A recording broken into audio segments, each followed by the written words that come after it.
All right, so this is going to be probably a short video, and it's a bit bittersweet, and I'll explain that in a second. But we are in September of 2024, and we are bottling syrup from last season that has been stored in kegs in our basement because we were all out and we've had people asking for it.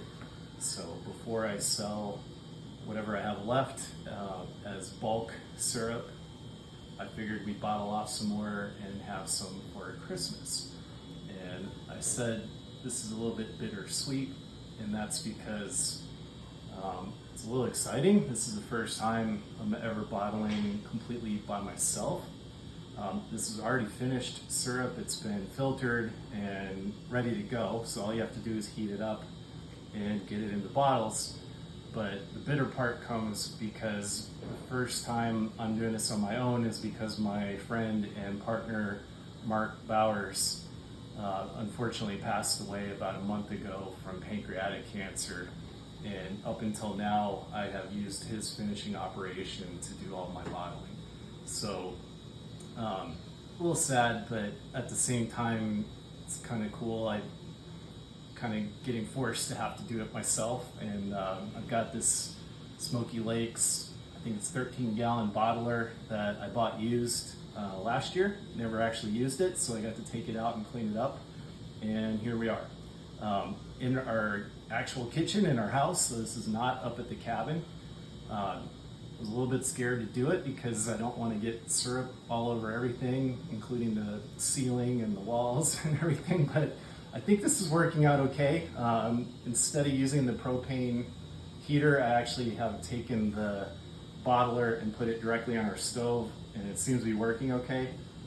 And just a real quick little primer on this. You heat it up to 180 degrees, between 180 and 190. If you go over 190, you will start creating sugar sands, which is sugary sediment that won't redissolve. Then you would need to filter it again to get that out of there. So I'm gonna look at the temperature real quick. Yeah, I'm okay. So I heat it up on the stove after I empty our kegs into the pot. And then on the front of here, the bottler, and Patty's filming, so thank you. But just like on the evaporator, we have a thermometer that has a probe that goes into the liquid, and it goes up to 250 degrees, so you can monitor that. I calibrated it, it's dead on, so that is nice. And then the syrup actually comes out through what looks like a coffee spigot on a coffee pot, and you take bottles, hold it over the spigot, you fill them up, put them on the counter, put caps on them, and flip them on their side. So I'll show you how that works because we're up at 180. And I've got this pot on the floor just so that any drips that come out end up in the pot instead of going all over the floor and creating a nightmare. So pretty straightforward. The only problem is at Mark's place, he had an actual dedicated bottler. It's kind of like this, but it was on a stainless steel cart and had a little table that was adjustable, so you could put the bottle on the table and it would hold it right up there. I don't have that, so I get to hold it by hand, and this is 180 degrees, and you can imagine that it's quite hot and makes for pretty warm hands. So I have to be very careful that I don't burn myself and dump it all over and everything else. And these quarts are actually pretty good because I can get my finger in there. The pints are a little bit too small, so I can't do it. I'll give an example here, and then we'll sign off.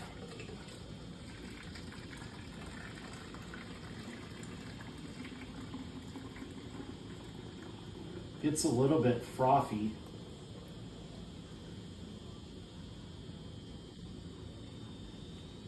But that's it like that, and then you take the cap.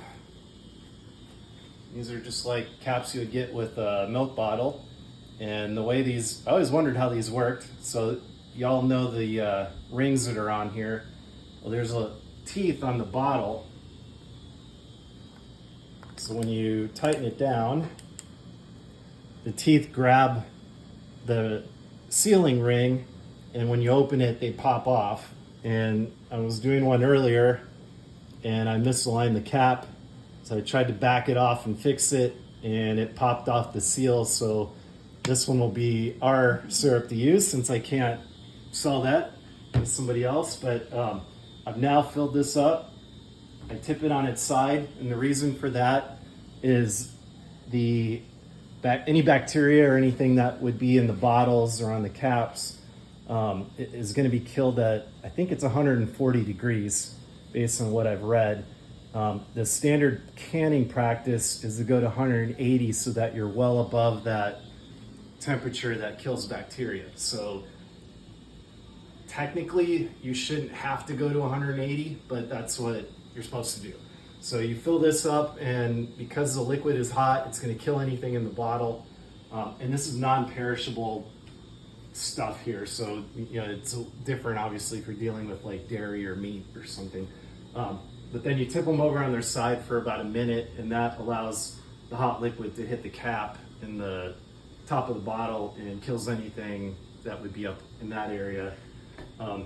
You flip them back over, let them cool down, and that's it. So bottling the last of our syrup, I think we're gonna end up with about 10 gallons in this run. Hopefully that'll be enough for people looking for stuff for the holidays and that sort of stuff.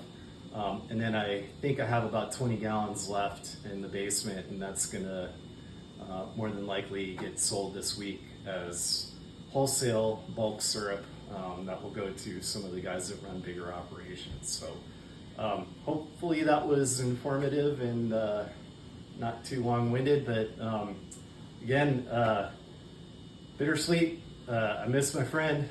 He taught me a lot of stuff, also got me hooked on all this, so it's partly his fault that I'm here doing this in the middle of the night in my kitchen, making our house extremely warm, but I am thankful for everything that he taught me, and hopefully this comes out okay. It still tastes pretty good, so I think we're gonna be in good shape. Bye.